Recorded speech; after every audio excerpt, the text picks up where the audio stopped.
Good afternoon, everybody. I'm Tricia Morse. I'm a musician, and I'm currently in my effectively sixth and final part-time year of a PhD. Are any of you orchestral musicians by any chance? Not currently. What do you play? Clarinet, piano, guitar. Fantastic. What I'm looking at is the amateur orchestra and their conductor, exploring and understanding the subjective reception of conducting in practice. Now, if you look at music making across the country, I suppose a lot of people, if you mentioned orchestral music, a lot of people might think of the Proms concerts, last night in the Proms, that kind of thing. Perhaps more locally you might think of Orchestra of Opera North or something like that. The majority of music making in this country is by amateurs or non-professionals, depending on, some people use the term amateur quite disparagingly, but essentially people who pay to play. And there's quite a cross-section of people who do this. I'm just going to pull up the next slide. There is only the two. It's a bit of a diagram. It's probably impossible to read from your distance, but I shall talk through it. Now, how does one learn to conduct? Where does one start? Well, you could, for example, go through the formal educational route. You might do a music degree, a more general music degree, as we have here, part of which is conducting. You might do something a little more dedicated, quite close to us, Manchester University, they do something, Royal Northern. Or you might be a general musician. You might take any number of classes that are available locally and online now, of course, since COVID, everyone's learned to use Zoom quite effectively. There is another route as well, there's a practical route, and traditionally this has been open to predominantly people like brass bands, effectively coming up through the ranks. If the conductor's ill one day, can anybody conduct this? Somebody will get up if they have to own their own stick or whatever, if they have got the guts to do it. Because it can be quite a terrifying prospect, standing up in front of maybe 40 or 50 people and addressing them and trying to do the bidding. Anyway, looking through the literature now, my study is looking at orchestral only. The reason being, there's a lot of choral stuff goes on in this country, of course, a lot of choral, a lot of brass band stuff, particularly regionally. I spent most of my adult life in Nottinghamshire, where there's an awful lot of brass bands as well. The culture is quite different. Conducting is quite different, which is why I wanted to impose some kind of control over the data I was collecting and limit it to orchestral in the environment.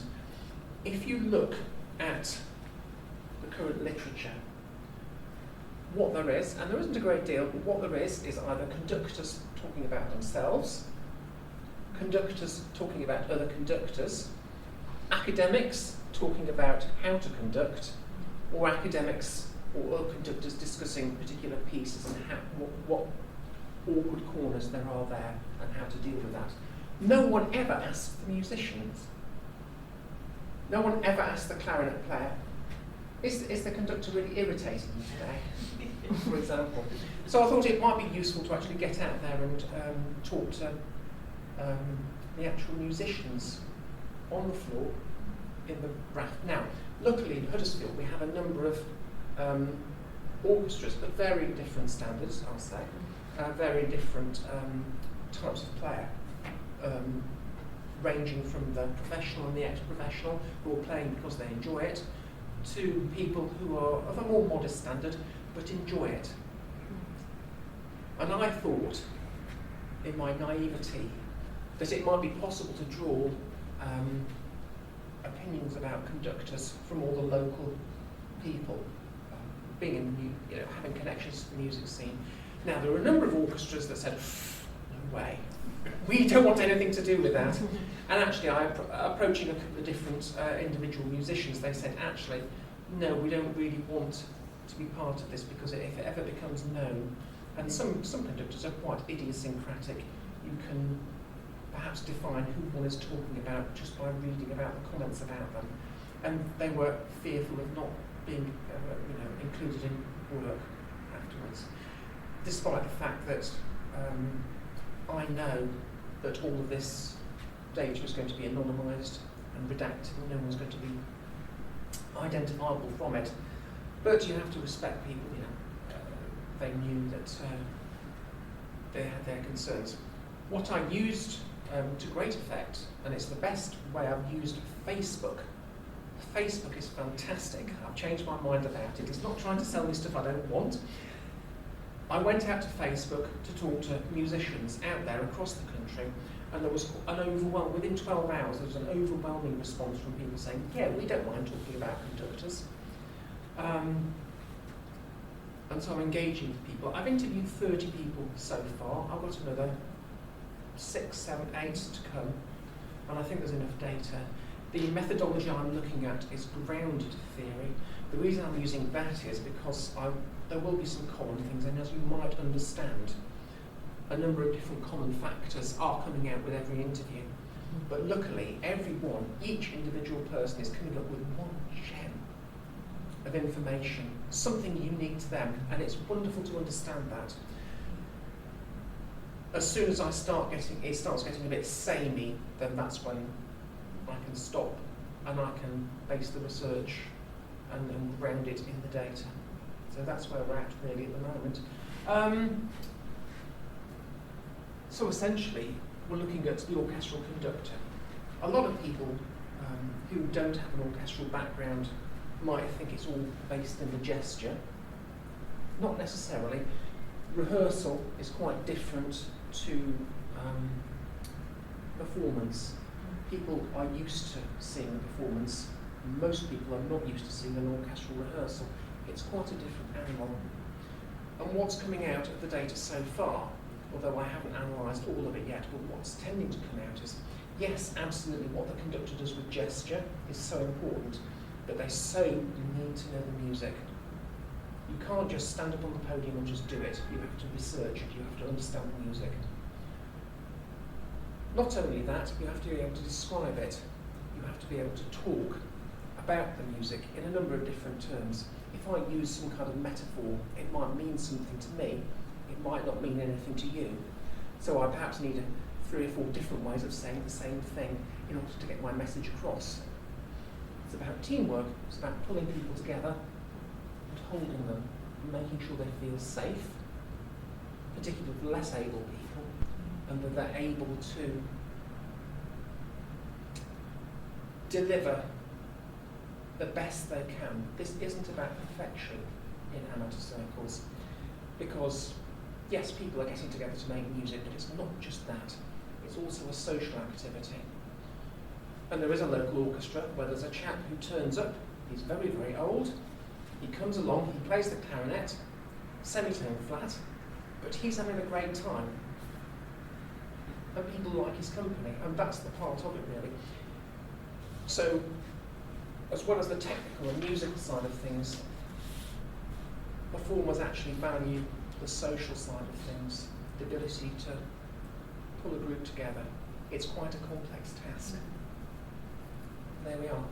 That's how I haven't timed myself, I'm afraid, so I have no idea where I am at times. But has anybody got any questions? Just you mentioned a little bit before about the sort of almost culture surrounding being a conductor being very different in like orchestras compared to like brass bands. Would you be able to expand a bit on that? Yeah, certainly. I think it's a massive generalisation, but I don't care. Brass banding has been around as a culture. It started out a lot of the time in workplaces. Pit villagers would have that. It was a practical thing because miners had a tendency to suffer from lung disease with all the dust and stuff. And medics at the time recommended actually playing brass instruments to be healthy. Well, yeah, but the brass band culture, because it was originally founded in quite manual, very manly environments, it tended to have that very manly almost militaristic feel to it. So conducting in that kind of environment, the conductors tended not to have formal training, unless it was military training, which was quite good musically. But again, it tended to be quite brusque and to the point, shall we say. Whereas the orchestral environment, there is a bit of a class divide going on there. So the brass bands historically tended to be more working class. Orchestral environments tended to be more middle class. And while there's some crossover these days, the same tends to be true. You tend to get the more manual people in brass bands. In orchestras, you tend to have, by and large, the more professional people. It's not a hard and fast rule, but that's the way it kind of tends to settle. Things are changing quite a lot, particularly since brass bands started to attract an awful lot of women. It used to be a men's only deal until relatively recently. So things are gradually changing, but I think there's still a bit of a culture in brass bands where it can be a bit more gruff, should we say. Choral, again, conducting style tends to be different. Choral tends to come from, most of the time, from a church background, so the vibe is kind of different. So this is why I wanted to sort of pack it down into as common an environment as I could get. And there are plenty of orchestras operating in this country, so hence that. Does that answer the question? Yeah, it does. Excellent. How Well, can we, sorry. how can we differentiate between amateur orchestra and professional? Sorry, second. How can we differentiate between amateur orchestra and professional? Oh, Professional and amateur. okay. So, it's a little. Yeah, absolutely. Professional orchestra, they get paid to do it. The performers in the professional orchestra have come through music college. They're doing it for a job. One great interview I did talked about the difference between professional and amateurs, whereas amateurs expect some kind of artistic uplifting as part of their endeavours, whereas professional musicians only hope for it.